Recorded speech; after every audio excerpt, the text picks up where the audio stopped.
Hi, Professor Wainaina here, your 5 minutes teacher on education, childhood, youth, parenting, and all things school. Welcome.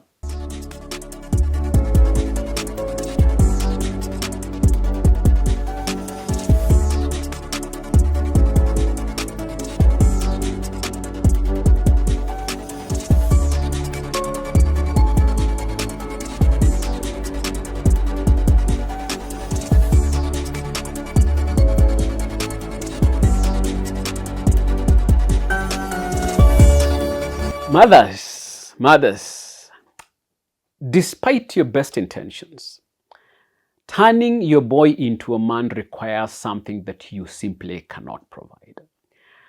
At the heart of this limitation lies a fundamental difference between femininity and masculinity. Let me explain. Masculinity is built, it's a construct, it's assembled over time through challenges, achievements, and resilience.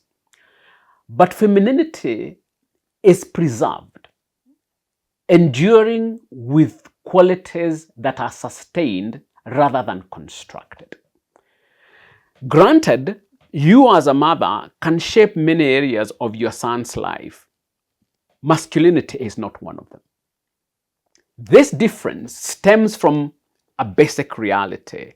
Masculinity and femininity do not emerge from the same psychological roots or social expectations. In simple terms, femininity begins with a kind of inherent worth. A woman's primary task from a psychological and sociological perspective is often to protect and maintain that value. She is encouraged to preserve what she already possesses. Men start with nothing but a desire to rise and prove their value. Masculinity requires constructing worth, often through struggle and confrontation with one's own weaknesses. This ascent, this claiming of value, is foreign to a mother's natural state of preservation. Psychologists such as Erik Erikson and Robert Bly emphasize this difference in their works. Erikson's stages of psychosocial development illustrate that males often face different societal expectations at various developmental stages, pushing them towards autonomy and identity through acts of courage, labor, and discipline. Bly's influential book, Iron John, further explores the idea that masculinity is something boys must learn through mentorship from other men. The journey into manhood, Bly argues, requires separation from the feminine emotional landscape in order to embrace strength, self-control, and resilience. These qualities demand active effort. They cannot be passively preserved because they are not innately given.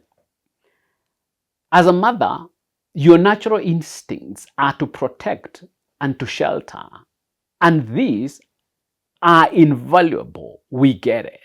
Yet, in the pursuit of building masculinity, protection will have the opposite effect. If your son never confronts risks or hardships, if he never tests failure or frustration, he won't have the raw material he needs to construct himself as a man. A preserved boy is an impotent one, shielded but untested.